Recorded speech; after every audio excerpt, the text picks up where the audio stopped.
Interrumpimos la sesión de la Comisión de Economía, Banca, Finanzas e Inteligencia Financiera, cuyos miembros eligieron al congresista Guido Lombardi como titular de ese grupo dictaminador, en reemplazo del congresista Carlos Brus, que, como se sabe y es de conocimiento público, pues ha asumido la cartera del Ministerio de Vivienda, Construcción y Saneamiento.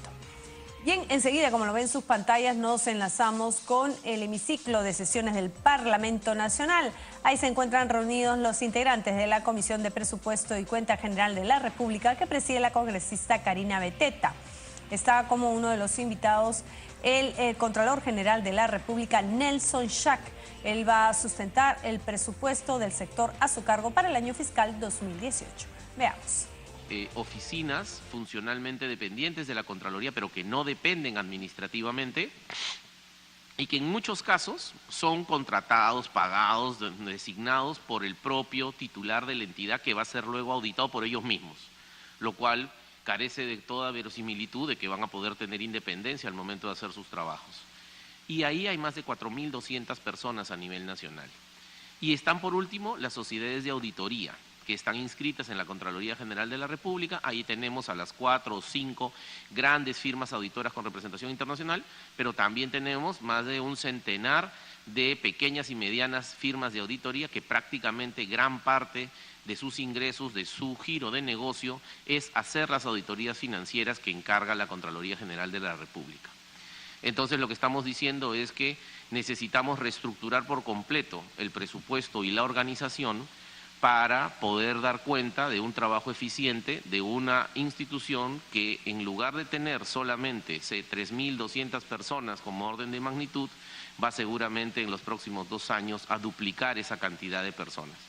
Pero ojo, no es porque vamos a crecer contratando muchas más personas, el doble de personas, sino que las personas que actualmente trabajan, muchas de las cuales están en CAS y en locación de servicios en las OSIs, pues van a empezar a pasar progresivamente al año 2018 y 2019 a la Contraloría. Entonces, eso, digamos, esa es la razón fundamental por la que necesitamos hacer una reestructuración y necesitamos tener la flexibilidad para poder hacer ello, ¿no? Es por eso de que, digamos, mi pedido de apoyo a esta comisión, más que más recursos, ¿no?, más que una demanda de recursos adicionales, está en el tema de la liberación de estas restricciones presupuestarias para poder reestructurar apropiadamente el presupuesto de esta nueva organización. Dicho esto, como ustedes bien saben, el mandato misional de la Contraloría, de todo órgano de control en el mundo, es doble, es dual. No solamente luchamos contra la inconducta funcional y la corrupción, sino que debemos promover la mejora de la calidad de las intervenciones públicas, ¿no?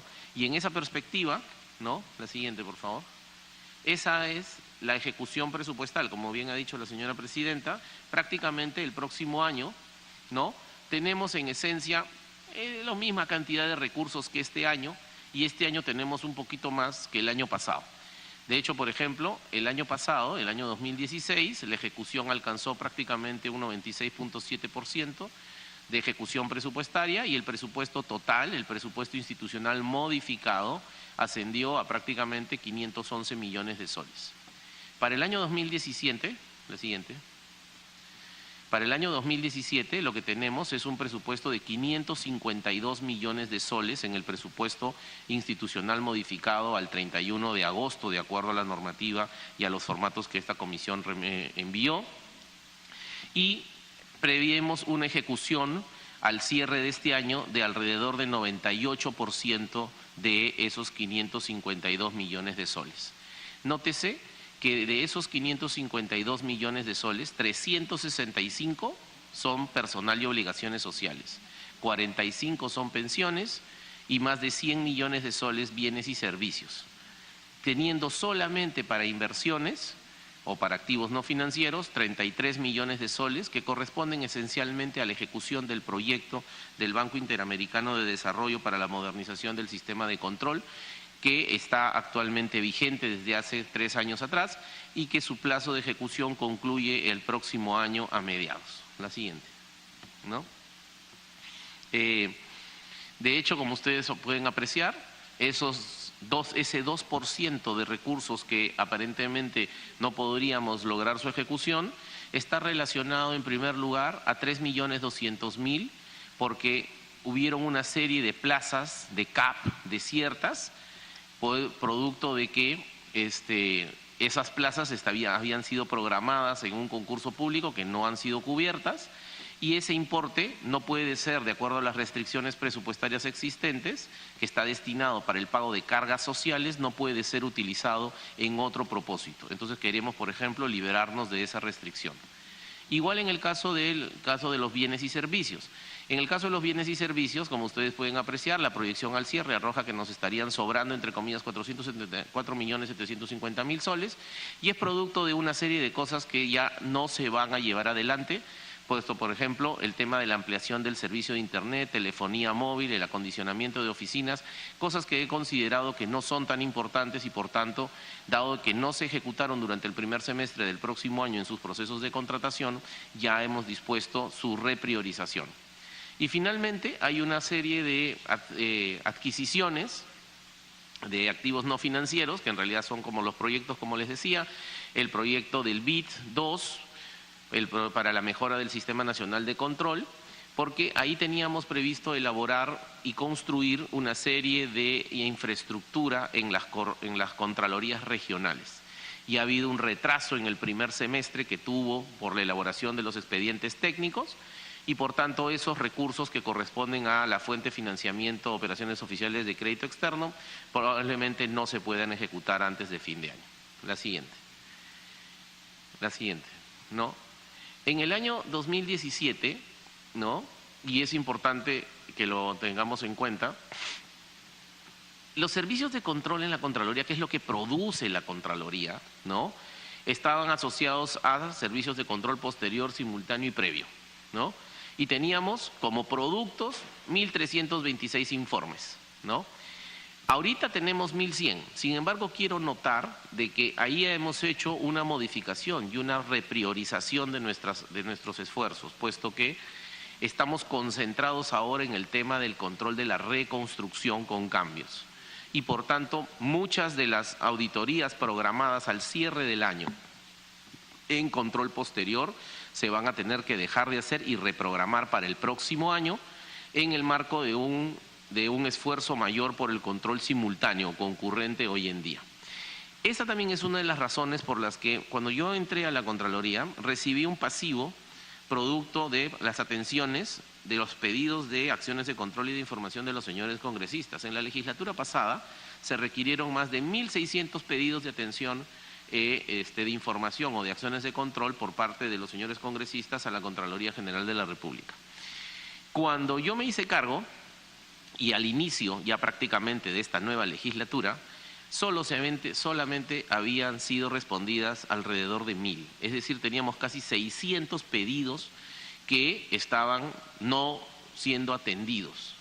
Y esa es una de las razones, y yo les pido disculpas por eso. Recién estamos tratando de ponernos al día. Es por eso que hay muchos pedidos de los señores congresistas que todavía están pendientes de atención, que corresponden a la legislatura pasada, porque empezamos con una carga de más de 600 pedidos de atención no resueltos, ¿no? Y entonces, buena parte del trabajo que vamos a hacer de aquí hasta fin de año va a estar concentrado en terminar de atender. Queremos llegar a tener en lo posible carga cero a fin de año con todos estos pedidos, y nuestro esfuerzo va a estar concentrado en el tema de la reconstrucción con cambios. Y lo que vamos a hacer es, a la luz de la reprogramación, que en el caso el Congreso de la República tenga bien aprobarnos esta ley de reestructuración, vamos a replantear un poco, no solamente indicadores de producción como los que aparecen ahí, sino queremos establecer indicadores de resultado en términos de ahorros, no solamente por la mejor gestión financiera y económica de la institución, sino ahora, como lo vamos a presentar, el modelo de control concurrente en la reconstrucción, que va a ser la prioridad durante el próximo año, no está centrado solamente en sancionar, sino en evitar que pase. Es decir, no solo en sancionar la inconducta funcional y los actos de corrupción, sino que Dado su poca efectividad, estamos más bien concentrados en evitar que eso suceda a través de un acompañamiento. Otro elemento importante son el tema de las denuncias ciudadanas. Estamos haciendo una reingeniería en el sistema de denuncias ciudadanas, puesto como ustedes pueden apreciar, por ejemplo, en el año 2017, se han recibido prácticamente 1.960 denuncias de todo tipo y solamente se ha podido concluir hasta la fecha 800 y están en proceso más de 1.164, las cuales incluyen también parte de, si consideramos todos los saldos de los años anteriores, tenemos pendiente de atención 2.256, es decir, prácticamente tenemos un retraso de un año en la atención de denuncias ciudadanas. Y estamos cambiando por completo el sistema para que en el próximo año las denuncias también se puedan atender de manera mucho más célere. La siguiente. Respecto a la eficacia de los resultados del sistema de control, por ejemplo, en el caso de la sanción, ustedes pueden apreciar ahí, y eso es lo que siempre hemos conversado. Durante los 2 últimos periodos anteriores a mi gestión, se han identificado acciones, acciones de los servicios de control en las cuales hay casi 32.000 irregularidades penales, indicios de irregularidades penales cometidos por más de 16.400 funcionarios públicos. Esto con información al 30 de agosto. Pero ¿qué pasa? De esos 16.431 funcionarios, solo 61 cumplieron pena efectiva y solamente 667 con penas, tuvieron pena suspendida. Es decir, la efectividad del sistema de control a nivel posterior es bastante reducida. Y eso es por las relaciones de coordinación y porque en la práctica el sistema de control no sanciona penalmente, sino que encausa los procesos al sistema fiscal y luego al sistema judicial. Es por eso que hemos hecho una serie de coordinaciones y hemos establecido unos protocolos de trabajo que esperemos que den resultado con la Fiscalía, porque hay muchos informes de control que tiene la Contraloría que en la práctica o se archivan en el proceso judicial o también por la falta de atención, por la falta de personal por parte de las fiscalías anticorrupción o incluso por la inexistencia de algunos juzgados anticorrupción en varias de las circunscripciones territoriales, entonces esos informes, digamos, se demoran en ser procesados. La siguiente. Y en el tema del procedimiento administrativo sancionador, tenemos en la práctica que a lo largo de estos 4 años en los que está operando, de más de 12.000, casi 200 funcionarios a las que se le inició el procedimiento administrativo sancionador por faltas graves y muy graves, a la fecha solamente 1.500 fueron sanciones confirmadas y consentidas. Esa es la razón por la que en el marco de este proceso de reestructuración estamos planteando una recomposición por completo del procedimiento administrativo sancionador.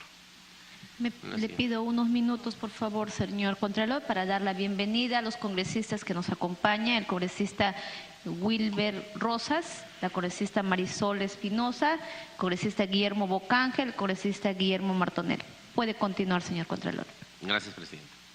Bueno, como les decía, y bien lo mencionaba la señora presidenta, los recursos asignados para el 2018 son 537 millones de soles, ¿no? Es decir, un poco menos que de los recursos que actualmente vigente tenemos y prácticamente lo mismo que el PIA del año 2017. Esos 537 millones de soles se descomponen a nivel de los recursos ordinarios en 508 millones para gastos corrientes y 17 millones para gastos de capital. Estos gastos de capital corresponden esencialmente a la contrapartida del proyecto del BID y a los recursos oficiales por operaciones oficiales de crédito externo, que son los 7 millones. Ahí están los 24 millones de soles para gastos de capital. El resto, ¿no? El resto de los recursos de la Contraloría, 513 millones, son gastos corrientes. Y como ustedes pueden apreciar, 374 millones van para personal, 47 para pensiones y 87 para bienes y servicios. La siguiente. Ese es el comparativo hacia el cual hacía referencia la señora presidenta, efectivamente tenemos un menos 0.04% de diferencia del año pasado con relación a este proyecto de presupuesto, o con relación al proyecto actual con el PIA del 2017 que se aprobó el año pasado. En la práctica tenemos el mismo monto, ¿no? La siguiente. Ahora, ¿qué es lo que vamos a hacer? Para el año 2018, y ya lo estamos haciendo desde ahora, nuestro foco principal de atención está en el proceso de reconstrucción con cambios. Como ustedes bien saben, en los próximos 3 años o 4 se van a invertir más de 25.665 millones de soles en el plan de reconstrucción. Y ahí cabe tener en cuenta 3 grandes rubros de gasto. El primero, que es todas las obras de reconstrucción con cambios que cuestan alrededor de 19.759 millones. Todas las obras de prevención y desarrollo urbano, que es la fase de prevención, cuya primera fase, la fase de ejecución inmediata, ya se está ejecutando el día de hoy en el Perú, por 5.446 millones. Y hay otro, que es el 2%, que está relacionado al fortalecimiento de capacidades institucionales. Este es un elemento muy importante que yo quiero hacer notar, porque una de las principales complicaciones o limitaciones que vemos en el proceso de reconstrucción ahora, cuando hemos podido ver in situ cómo se está desplegando este proceso en Piura, en Tumbes, en La Libertad, y suponemos que por la información que tenemos, aunque no he podido todavía hacer los viajes a cada una de las otras sedes, son 13 las regiones involucradas, creemos que está pasando más o menos lo mismo. Es decir, el modelo de control concurrente que se ha desplegado es supremamente efectivo. Contiene la inconducta funcional y la corrupción, la previene, evita que prospere, que se perfeccione. No quiero decir con esto que está garantizado que no va a haber corrupción, no, porque eso es imposible de garantizar, pero lo que estamos garantizando es que el despliegue adecuado de ese modelo de control reduce notablemente las posibilidades reales de inconducta funcional y de corrupción en estos procesos de inversión. Sin embargo, presupone que hay una amplia capacidad de ejecución por parte de los órganos ejecutores, porque de lo contrario, como lo voy a explicar a continuación, dado de que nuestros equipos de auditoría son altamente especializados, van a empezar a identificar hechos que no están bien en el proceso, los van a advertir, el ejecutor va a estar agradecido porque estamos en un rol de asesor y de hecho eso nos pasa, nos agradecen de que le hagamos ver, hay cosas que están mal y se lo hacemos ver no para sancionarlo, sino para que lo corrijan y una vez que lo corrigen seguimos adelante, pero ahí hay un reproceso que genera tiempo y costo para la ejecución de estas intervenciones, ¿no?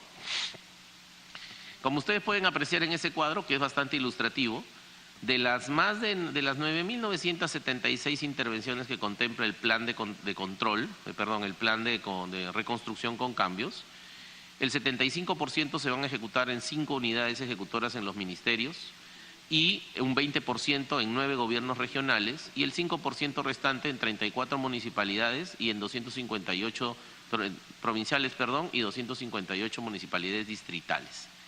Ahí, por ejemplo, y ese es uno de los proyectos o iniciativas que queremos contar con su apoyo, es que esa, por ejemplo, es una de las razones por las que, por lo menos en esas 34 municipalidades provinciales, las OSIs deberían pertenecer íntegramente a la Contraloría General de la República, para poder hacer el despliegue del control de esas más de 407 intervenciones, ¿no?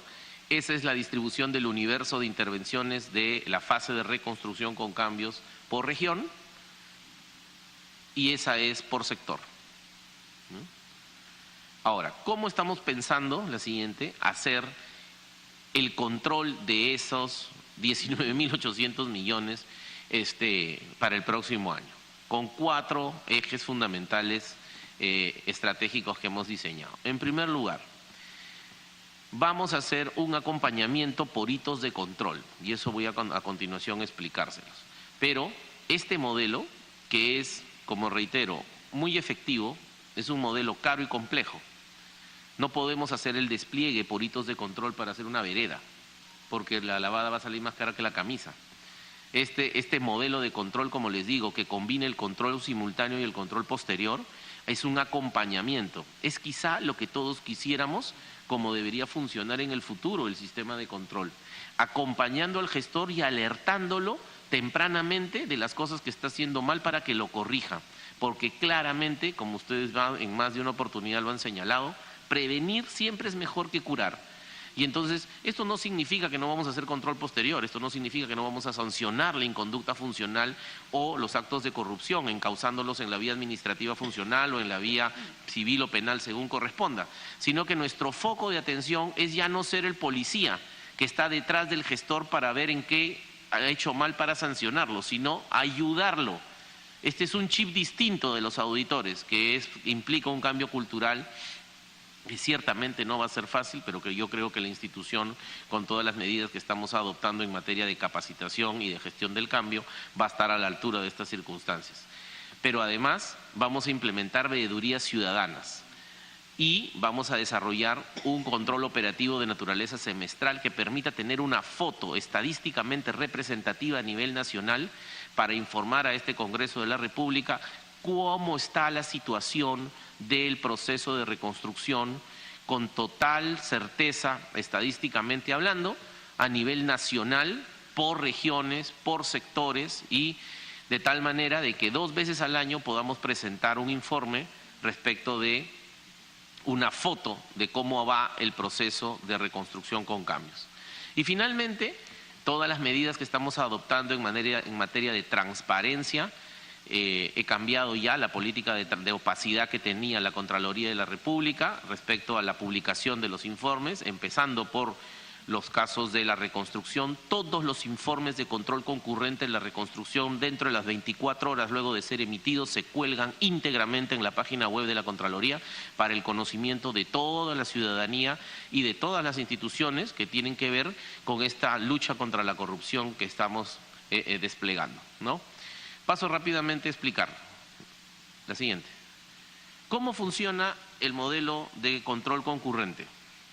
El modelo de control concurrente es, no somos el policía, somos el asesor. Es decir, agarramos una obra desde que empieza hasta que termina. Esa obra, con el ejecutor mapeamos los riesgos y empezamos a intervenir en aquellos hitos, en aquellos momentos del proceso donde ya todos sabemos empiezan los problemas de inconducta funcional y de corrupción. Por eso, ¿cuándo empieza eso? Cuando se hacen las bases, ¿no? Y luego, cuando, eso quiere decir que ahí vamos a intervenir. Luego, cuando se hace el expediente técnico, ahí también vamos a intervenir. Cuando se adjudica la buena pro, ahí vamos a intervenir. Y así, eso quiere decir que a diferencia del control posterior, en donde hay un informe por una obra o por una intervención, aquí voy a tener múltiples informes de Contraloría para una misma obra. Es decir, voy a tener la historia, voy a hacerle un seguimiento, voy a acompañar el proceso desde el principio hasta el final. Eso significa que, a diferencia de nuestras acciones de control posterior, las típicas auditorías de cumplimiento, no podemos demorarnos 3 o 4 meses como actualmente se demoran. Muchas de los pedidos de los señores congresistas los hemos activado y están ahorita en procesos de acción de cumplimiento. Pero yo por ejemplo, les menciono, yo me acuerdo que en varias ocasiones ya hemos recibido pedidos de los señores congresistas y hemos dispuesto lo que corresponde.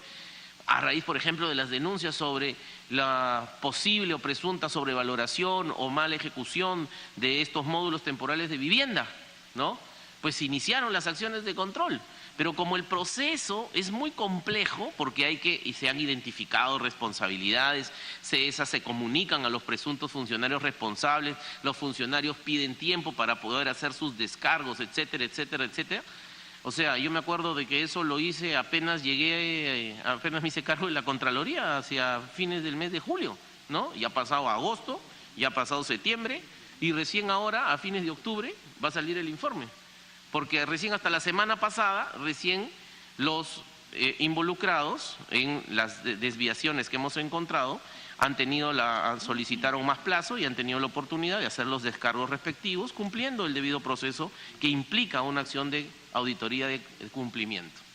En este caso, nuestras intervenciones no duran 3 o 4 meses, duran 1 semana, a lo más 2 semanas. ¿Por qué? Porque lo que hacemos es un informe de control concurrente. Exponemos los hechos, los riesgos que generan esos hechos en materia de cumplimiento normativo, en materia de transparencia y, por tanto, lo hacemos de otra manera. No lo hace un auditor, lo hace un equipo multidisciplinario, en donde no solamente esté un auditor o un contador, sino que hay especialistas en el tema del objeto de control. Por ejemplo, en el caso de las primeras 4 obras de la reconstrucción en el gobierno regional de Piura, para la descolmatación del río Piura, el equipo que fue no fue solamente con contadores auditores, fue con un especialista en contrataciones, un abogado, y fue con especialistas en ingeniería civil y hidráulica. Porque ¿cómo voy a ayudar a que el proceso de descolmatación se haga mejor? Porque esa es la lógica del control concurrente. Si yo no entiendo cómo se hace el proceso de descolmatación, es por eso que va a haber un esfuerzo muy grande, y parte de la implementación del plan de control va a implicar la contratación o el ingreso de 400 especialistas en las distintas ramas de la ingeniería, de la arquitectura, de la medicina, etcétera, a la Contraloría para que puedan generar estos equipos multidisciplinarios que ayuden al proceso de reconstrucción. Pero ¿qué es lo bueno? Estos procesos, estos informes, automáticamente se publican en la web y alertan a toda la colectividad. Esa es la razón por la que este es un modelo que permite que todos trabajemos juntos, todas las entidades públicas y no públicas. La prensa haciendo su rol, la sociedad civil, como las redes sociales, pero también la OCE, por ejemplo, porque alerta también sobre los riesgos que se encuentran, algunos de los cuales lamentablemente constituyen posibles vicios de nulidad en los procesos, y eso es lo que terminó pasando, por ejemplo, en el caso de Piura, ¿no? O que el gobernador tuvo que retrotraer el proceso, es decir, no concretó las malas prácticas, sino que antes de firmar el contrato hubo una retrotracción de esas convocatorias que se habían hecho, y recién ahora las han vuelto a convocar ya de una forma correcta, ¿no? Esperamos que en el transcurso de esta semana, en donde esas 3 obras de la reconstrucción en Piura ya han sido vueltas a convocar, esperamos que no tengan ningún riesgo, o que si algún riesgo existe lo puedan mitigar razonablemente de manera célere, ¿no? Y entonces de esa manera se va a llevar a cabo el acompañamiento por hitos de control. Pero como les decía, la siguiente, por favor. Necesitamos implementar veedores ciudadanos, porque de las 9.976 obras que implica la reconstrucción, este modelo va a ser desplegado en 1.500 y pico de obras. Más de 8.000 obras no las podemos desplegar bajo este mecanismo, porque son obras menores a 2.4 millones de soles, es decir, vamos a controlar alrededor del 80% del monto total de la reconstrucción. El otro 20%, que es más del 80% de todas las obras, pero que en monto es solamente el 20%, son obras muy pequeñas. Y esa es la razón por la que hemos desplegado un gran esfuerzo de control social, es decir, veedurías ciudadanas. Van a ser monitores de la Contraloría General de la República, van a ser los ojos y oídos. A cada uno de estos ciudadanos, particularmente universitarios, estamos firmando convenios con las universidades públicas y privadas, con los colegios profesionales, con las organizaciones de la sociedad civil, de plataforma nacional, pero también a nivel local. Ya hemos firmado convenio con Proética, con la Asociación Civil Transparencia, estamos a punto de hacerlo con la Mesa de Concertación de Lucha contra la Pobreza, con Interquórum y otras. Lo que vamos a hacer es vamos a seleccionar, vamos a capacitar y vamos a acreditar a voluntarios. No les vamos a pagar un sol, que lo único que lo vamos a requerir es que tengan el compromiso de ayudarnos en la supervisión de los proyectos in situ. Esa es la razón por la que van a ser seleccionados sobre la base de las áreas de residencia, del ámbito de influencia directa de la intervención. O sea, ya no es una participación del ciudadano en general, sino a cada uno de estos veedores les vamos a asignar